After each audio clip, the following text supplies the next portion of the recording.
नमस्कार, मैं हूं संजय शर्मा। आप देख रहे हैं 4 PM news network. Rahul Gandhi की मानहानि के केस में सुप्रीम कोर्ट के जज ने जो याचिकाकर्ता है उनसे जवाब मांगा है। 4 अगस्त को सुनवाई होगी।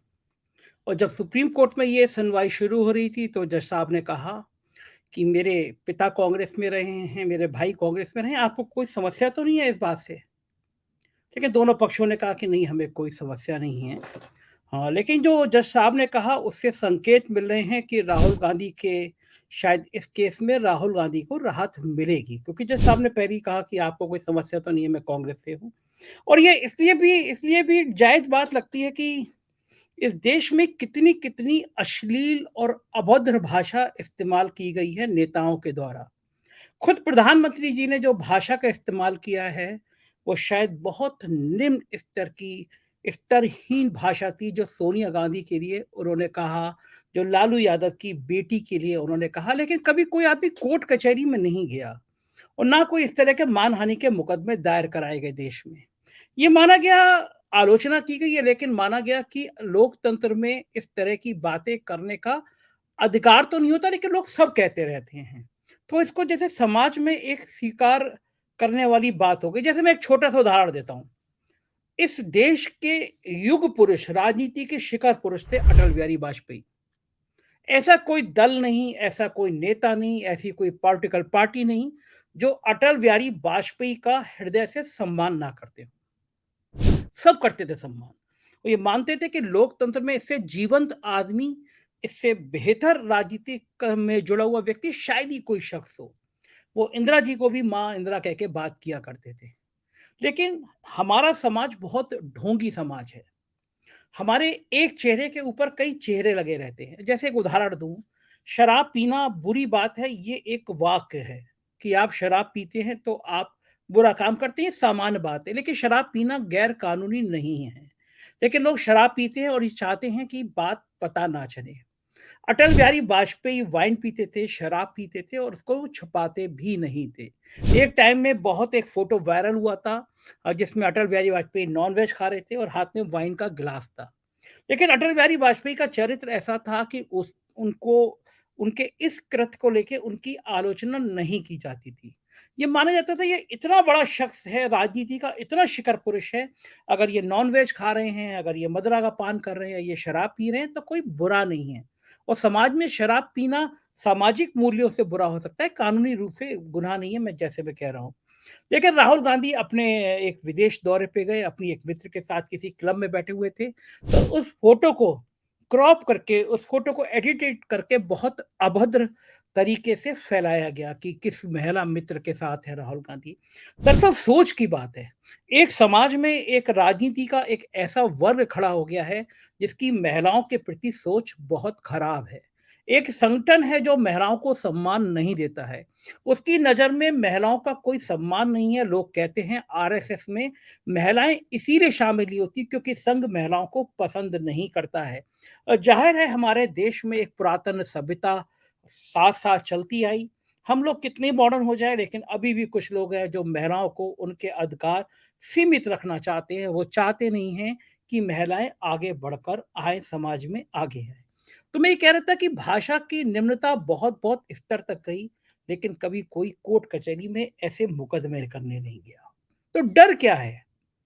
हाई कोर्ट से राहुल गांधी के हारने के बाद सुप्रीम कोर्ट में आने से पहले पूर्णेश मोदी जी ने केविट दायर कर दी कि हमको भी सुना जाए। पूरी कोशिश है कि सुप्रीम कोर्ट मैनेज हो जाए किसी तरह से, सुप्रीम कोर्ट राहुल गांधी के पक्ष में फैसला ना दे। तो आपको राहुल गांधी से इतना डर क्यों लग रहा है? आप तो युग पुरुष हैं। आपके भक्त आपको भगवान विष्णु का अवतार बताते हैं। फिर आपको एक अदने से, उस पप्पू से डर क्यों लग रहा है जिसको आप, यानी भारतीय जनता पार्टी, संघ, बड़े-बड़े कॉर्पोरेट घराने, मीडिया के बड़े-बड़े नाम हजारों करोड़ रुपए खर्च करते रहे कि किसी तरह राहुल गांधी की छवि पप्पू बना दी जाए। तो अब आपको उसको पप्पू से डर क्यों लग रहा है? दरअसल पप्पू ने एक बहुत बड़ी लाइन खींच दी है, उस लाइन तक पहुंच नहीं पा रहे हैं। और जो इस देश में घृणा की राजनीति करता है, जो इस देश में नफ़रत की खेती बोता है, जो दिमाग को तेजाब में बदल देता है, वो जो वो उस व्यक्ति की कभी बराबर में आ ही नहीं कर सकता जो वो कहता है कि मैं मोहब्बत की दुकान खोलने निकला हूं नफरत के इस बाजार में। अब विकल्प क्या है? अब विकल्प यह है कि सुप्रीम कोर्ट पर सवाल खड़ा करना शुरू कर दो, सुप्रीम कोर्ट पर हमला करना शुरू कर दो। ये एक ये ऐसे लोगों का एक ताना माना है, जो पत्रकार बोले उस पत्रकार की जांच शुरू कर दो, छापे पड़वा दो, गिरफ्तार करा दो, जेल में सड़ा दो। जो नेता बोले उस नेता पर हमला करा दो, ईडी सीबीआई छोड़ दो। और अब सुप्रीम कोर्ट में अगर राहुल गांधी को राहत मिलती दिख रही है तो सुप्रीम कोर्ट पर हमला बोल दो। मणिपुर में जिस तरह दो महिलाओं की तस्वीरें आई, उसने पूरी दुनिया में भारत की फजीहत करा दी। दुनिया के बड़े से बड़े अखबारों ने छापा कि भारत में ये आखिर हो क्या रहा है। ये वीडियो वायरल हुआ और हम कहीं मुंह दिखाने लायक नहीं बचे। सुप्रीम कोर्ट के चीफ जस्टिस हैं, नाम है चंद्रचूड़।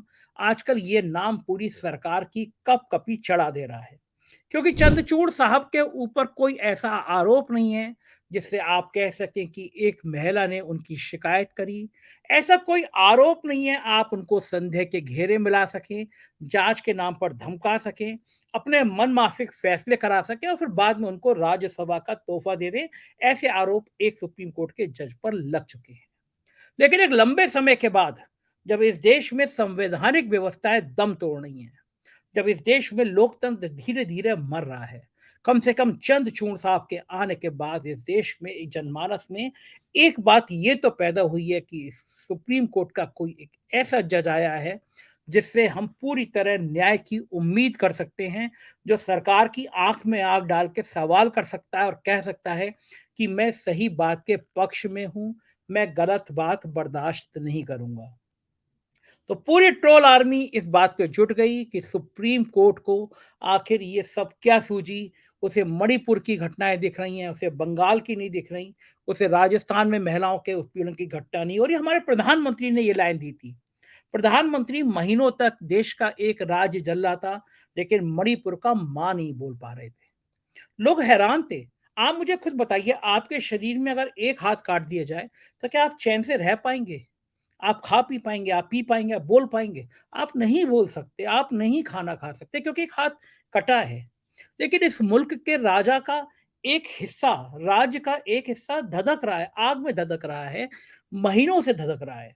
सैकड़ों लोगों की मौत हो चुकी, इंटरनेट बंद है। वो तो एक वीडियो सामने आ गया, ना जाने कितने वीडियो सामने आएंगे। और इस देश की घिनौनी मीडिया को देखिए, इस देश के घिनौने पत्रकार को देखिए। पत्रकारों की एक जमात पैदा हो गई है जिन्हें साहब की चरण वंदना करनी है। वो सवाल कर रहे हैं कि पार्लियामेंट चल रही थी, उससे एक दिन पहले ये वीडियो क्यों आया। सवाल करना चाहिए था ये घटना क्यों हुई। एक पत्रकार की हैसियत नहीं हुई, एक पत्रकार की हिम्मत नहीं हुई, गोदी मीडिया के किसी पत्रकार की औकात नहीं हुई जो पूछे, प्रधानमंत्री जी कारण क्या है कि आप मणिपुर नहीं जा पा रहे, आप डर किससे रहे हैं? आप तो श्रीनगर के लाल चौक पे जाके झंडा फहराने की बात करते थे। आप मणिपुर में जाके लोगों को राहत नहीं दे सकते, उनके जख्मों पर आप मरहम नहीं लगा सकते। क्या वो दूसरे देश का राज है? क्या वो भारत का हिस्सा नहीं है? और दरअसल इन लोगों को ये हिम्मत इसलिए मिल रही है क्योंकि लोग बोल नहीं रहे हैं। और आज मैंने देखा सुप्रीम कोर्ट के जज के ऊपर हमले देखे। और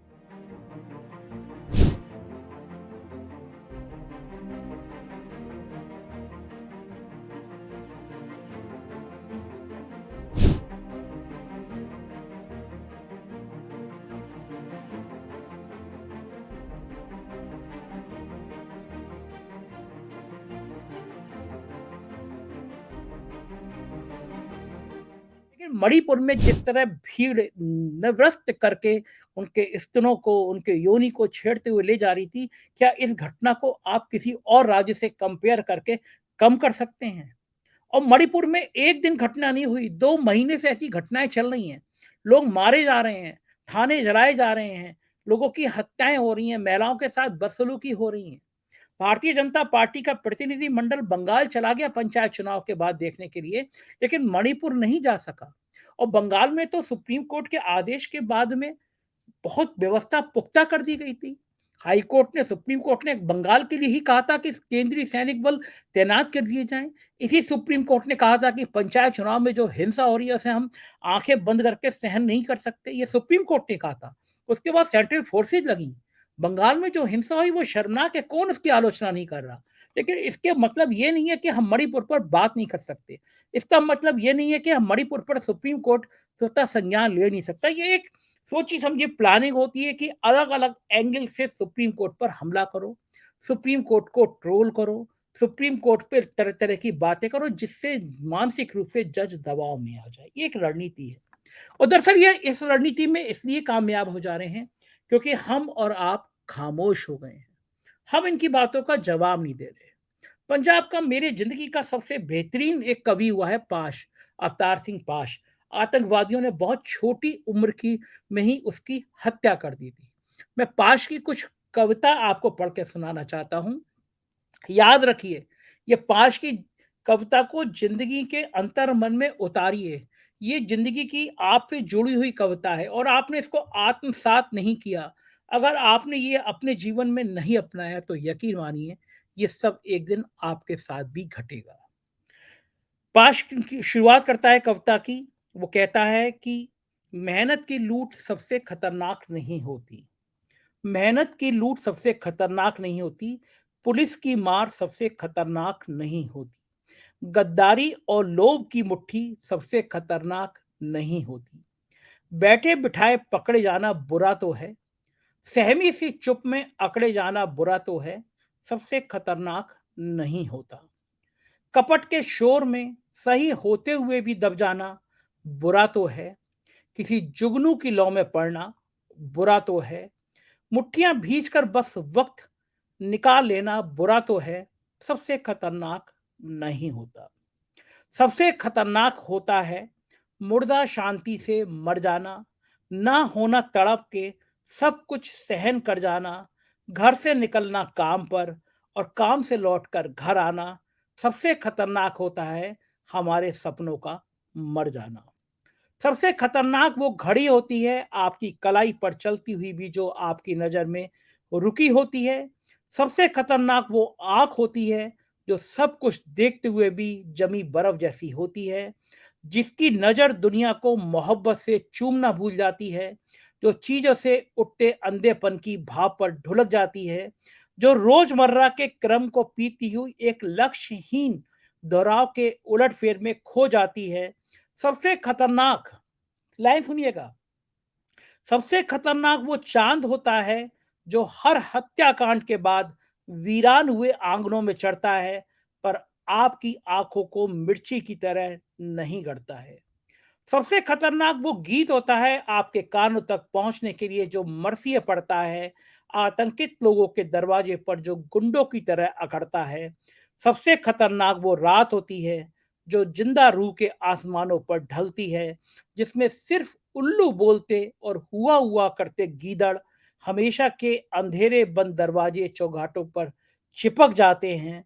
सबसे खतरनाक वो दिशा होती है जिसमें आत्मा का सूरज डूब जाए और उसकी मुर्दा धूप का कोई टुकड़ा आपके जिस्म के पूरब में चुभ जाए। मेहनत की लूट सबसे खतरनाक नहीं होती, पुलिस की मार सबसे खतरनाक नहीं होती, गद्दारी लाभ की मुट्ठी सबसे खतरनाक नहीं होती। ये पाश हैं, बहुत अच्छे कवि थे, इनकी आतंकवादियों ने हत्या कर दी। सबसे खतरनाक होता है हमारे सपनों का मर जाना, सब कुछ सहना और कुछ ना कहना। आप भी मुर्दा मत बनिए, आप भी जिंदा लाश मत बनिए। आप देखिए आपके आसपास क्या हो रहा है। आपका आप ही का एक देश का वो हिस्सा है मणिपुर। आप जिस अखंड भारत की कल्पना कर रहे हैं उसका एक हिस्सा है मणिपुर। मणिपुर जल रहा है और हमारा नेतृत्व, हमारा सिंहासन मौन है। इसलिए क्योंकि मणिपुर से सिर्फ 2 सीटें आती हैं। इसीलिए क्योंकि वहाँ एक अल्पसंख्यक आबादी है, उसको आप रौंद सकते हैं, अपने हिंदुत्व की पताका लहरा सकते हैं। लेकिन ये धर्म और ये जाति के खेल इस देश को तबाह कर देंगे। ये जाति और धर्म के खेल आपके और मेरे जिंदगी को तबाह कर देंगे। यकीन मानिए, अगर आप नहीं चेते, आप इस हिंदू मुसलमान के ख्याल से नहीं उभरे, अगर आपके अपने सपनों को आपने ऐसे ही मरने दिया, तो आने वाली पीढ़ियां आपसे पूछेंगी कि जिस समय यह देश तबाह हो रहा था, जिस समय ये देश बर्बाद हो रहा था, उस समय आप मौन क्यों थे? समझने की कोशिश करिए कि सुप्रीम कोर्ट में जैसे-तैसे एक आवाज़ बन के खड़ी हुई है चंद्रचूड़, उस पे हमले क्यों हो रहे हैं? सुप्रीम कोर्ट को सीधे-सीधे साहब के चंपू धमकी दे रहे हैं। क्या ये लोकतंत्र है? क्या हम इस अखंड भारत की कल्पना करेंगे? दुनिया में जो भारत की स्थिति बन रही है, दुनिया में जो भारत के हालात बन रहे हैं, वो बेहद शर्मनाक हैं। मेरे और आपके लिए हैं, क्योंकि ये हमारे सपनों का भारत था। इसी भारत के हमने बहुत आगे ले जाने की कल्पना की थी। इस भारत को हम बढ़ते हुए देखना चाहते थे। इन सपनों को मरने मत दीजिए। अपने स्तर से कहिए कि हमें ज़िंदा रहना है। जितना हमें जीने का अधिकार है, उतना मणिपुर के भाई-बहनों को जीने का अधिकार है। और कहिए उनसे कि सुप्रीम कोर्ट क्या करेगा, क्या नहीं करेगा, इसका फैसला कम से कम तुम लोग तो मत करो। सुप्रीम कोर्ट के ऊपर छोड़ दो, क्योंकि जिस तरह बाकी संवैधानिक संस्थाएँ हैं, चाहे सीबीआई हो, चाहे ईडी हो, चाहे चुनाव आयोग हो, तुम लोगों ने जिस तरह उनको अपना गुलाम बना लिया है, कम से कम ये प्रयोग सुप्रीम कोर्ट तो पर मत करो। इस देश में कुछ तो छोड़ दो, जिस पे हम मान कर सकें, जिस पर हम अभिमान कर सकें।